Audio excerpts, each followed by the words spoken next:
अंतर्राष्ट्रीय भाषा है, बिल्कुल नहीं। दुनिया में 200 देश है, मात्र 14 देशों में अंग्रेजी चलती है, बाकी कहीं अंग्रेजी नहीं। और वो 14 देश वो है जो अंग्रेजों के गुलाम थे। ऑस्ट्रेलिया, न्यूजीलैंड, कनाडा, अमेरिका, फिर ब्रिटेन, फिर स्कॉटलैंड, फिर आयरलैंड, फिर भारत, फिर पाकिस्तान, फिर बांग्लादेश। इन्हीं देशों में अंग्रेजी है क्योंकि ये गुलाम थे अंग्रेजों के, बाकी कहीं नहीं है। फ्रांस में फ्रेंच है, जर्मनी में जर्मन है, रूस में रशियन है, जापान में जापानीज है, चीन में चाइनीज है, डेनमार्क में डेनिश है, नीदरलैंड में डच है। सब देशों की अपनी भाषाएं। कोई देश अंग्रेजी में काम नहीं करता, बात भी नहीं करता। और इन सब देशों के लोगों से जब मैं बात करता हूं, कहता हूं तुम अंग्रेजी क्यों नहीं सीखते? उन्होंने कहा क्यों सीखना, मूर्खों की भाषा है। और अंग्रेजी की मूर्खाई हमें समझ में आती है, फिर भी हम उसको चिपक के पकड़ के रखे। दुनिया में किसी भी भाषा में इतनी मूर्खता नहीं है जितनी अंग्रेजी में। PUT put, BUT boot, BUT but, PUT पट, सीयूटी कट है, बीयूटी बट है, तो पीयूटी पट होना चाहिए कि नहीं? और अगर पीयूटी पुट है तो बीयूटी बुट, सीयूटी कुट होना चाहिए। कुछ और छोरी नहीं है, इतनी मूर्खता की भाषा। अंग्रेजी की मूर्खाई क्या है? एक जगह CH होता है का और एक जगह CH होता है चा। अंग्रेजी का एक शब्द है केमिस्ट्री, CHEMISTRY, केमिस्ट्री, ठीक है? तो चोपड़ा, CHOPARA, चोपड़ा, तो यहां कोपड़ा होना चाहिए।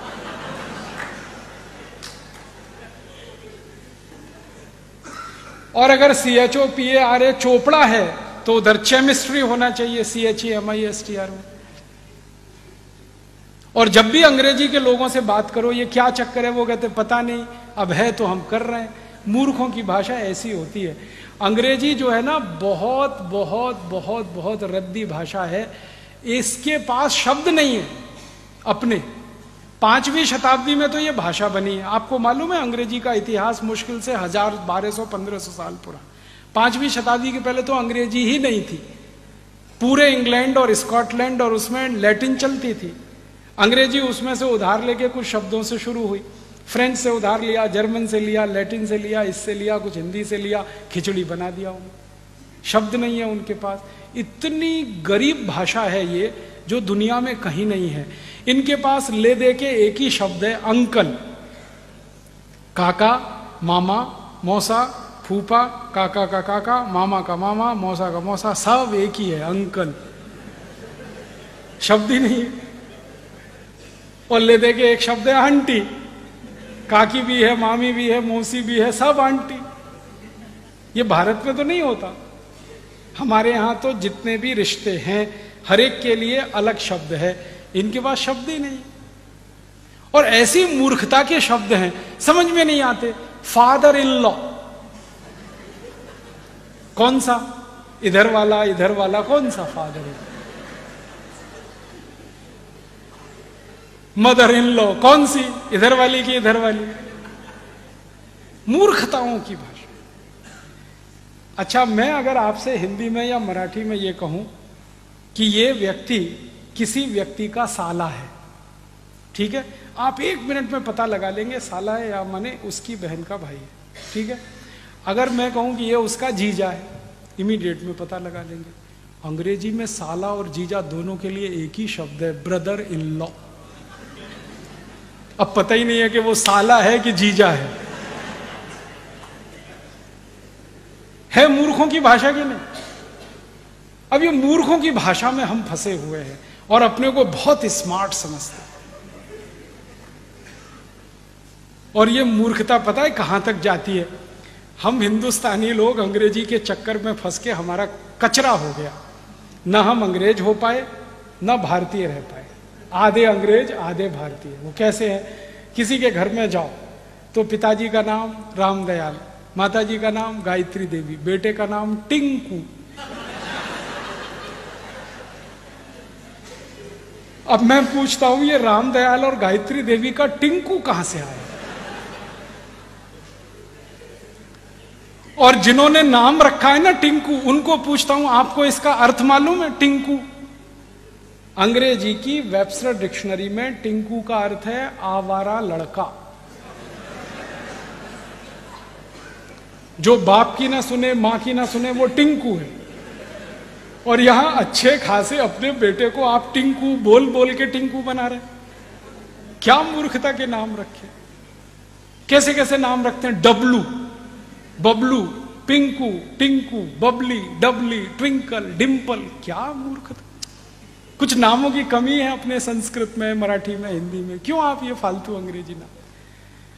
और ऐसी मूर्खाई है इस देश में अंग्रेजी के नाम पे। कभी कभी कुछ घरों में मैं चला जाता हूं भोजन आदि करने के लिए, क्योंकि मैं भोजन होटल में नहीं करता, ठहरता भी होटल में नहीं, किसी के घर में ठहरता हूँ, खाता भी घर में ही, तो अक्सर घरों में जाता रहता हूँ। तो वहाँ अंग्रेजी की मूर्खाई दिखाई देती है। अभी थोड़े दिन पहले मैं किसी के घर में गया दिल्ली, तो उनके एक छोटे से बेटे को माता पिता ने मेरे सामने लाके खड़ा कर दिया, ये हमारा बेटा है। मैंने कहा ठीक है, बहुत अच्छा, ये बहुत होशियार है। मैंने कहा अच्छा, ये बहुत अच्छी कविताएं सुनाता। मैंने कहा अच्छा, सुनवाओ जरा। तो उन्होंने कहा बेटे पोइम सुनाओ अंकल को। मैंने कहा मैं अंकल तो नहीं हूं। कहने लगे फिर क्या है। मैंने कहा काका बना लो, मामा बना लो, कुछ बना लो, अंकल तो नहीं हूं। जो सुविधा है बना लो, मामा बना लो, काका बना लो, कुछ कर लो। तो फिर बच्चे ने कविता सुनाना शुरू किया। Rain rain go away, come again another day, little baby wants to play. मैंने बच्चे को पूछा तुमको अर्थ मालूम है इस कविता का। नहीं मालूम। क्यों सीखा। मम्मा ने सिखाया। मम्मा को पूछा आपको अर्थ मालूम है। नहीं मालूम।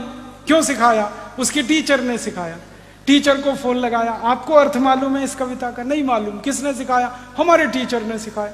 अब मूर्खों के मूर्ख कविता सिखा रहे हैं, rain rain go away, come again another day.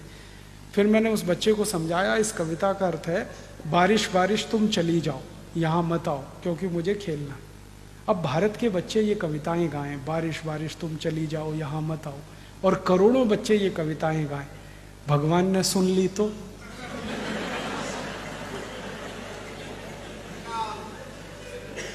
भगवान ने अगर कविता सुन ली तो बारिश को वापस बुला लेगा, यहां बारिश होगी नहीं। और 60% खेती बारिश पर इस देश में जिंदा रहती है। वहां अगर बारिश नहीं होगी, आप भूखे मरेंगे, मैं भूखा मरूंगा, शेतकरी भूखा मरेगा। तो भारत में इस कविता की गरज क्या, जरूरत क्या। ऐसे मूर्ख लोग अंग्रेजी में कविता ऐसे। फिर उसकी आई ने, बच्चे की आई ने कहा फिर कौन सी कविता सिखाऊं। तो मैंने कहा कविता सिखाओ, ये रे पाऊसा, तुला दे तो पैसा, पैसा झाला तोटा, पाऊस आला मोठा। ये कविता सिखाओ, क्योंकि ये कविता भारत की आत्मा है। आत्मा क्यों है। जिस देश में 60% खेती पाउस आधारित है, उस देश में पाउस को बुलाने की ही कविता हो सकती है, भगाने की कैसे हो सकती है। तो हमारे बच्चों को तो यही सिखाना चाहिए, बारिश बारिश तुम जल्दी आओ, बार बार आओ, मैं तुमको पैसा देना चाहता हूं इसलिए आओ। ये भारत की कविता है। अंग्रेजों की कविता रेन रेन गो अवे। कविता भी जो होती है ना, वो अपनी जरूरत, अपनी संस्कृति, अपनी सभ्यता, अपनी परंपरा से निकलती है। अंग्रेजों की संस्कृति, अंग्रेजों की सभ्यता, उनकी परंपरा हमसे बिल्कुल अलग है। इंग्लैंड में बारिश कभी भी आती है, यूरोप में बारिश कभी भी आती है। वहाँ के बच्चे शाम को बाहर खेल नहीं सकते, कभी भी मौसम खराब हो जाता है, इसलिए वो कविता गाते हैं रेन रेन गो अवे। हमारे यहाँ तो बारिश साल में सिर्फ 3 महीने आती है और उसका दिन फिक्स है, इस दिन से लेकर इस दिन तक। तो हम कैसे गा सकते हैं रेन रेन गो अवे। और बारिश का समय जब निश्चित है और बारिश पर पूरे देश की अर्थव्यवस्था निश्चित है, तभी इस देश में बारिश आधारित बहुत सारे साहित्य लिखे गए हैं, बहुत सारी किताबें लिखी गई हैं।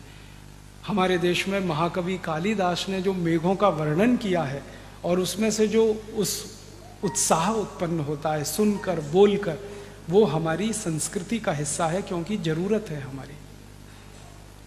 महाकवि कालिदास इंग्लैंड में नहीं हो सकते, जो मेघों का इतना सुंदर वर्णन कर सकते हैं, वो जरूरत है हमारी।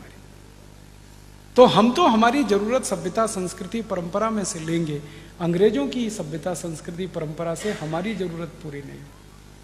तो इस अंग्रेजियत को छोड़िए, आप भाषा को छोड़िए। अंग्रेजों को आपने छोड़ दिया, इस भाषा को क्यों पकड़ के रखा है। अपनी जिंदगी से निकालिए इसको।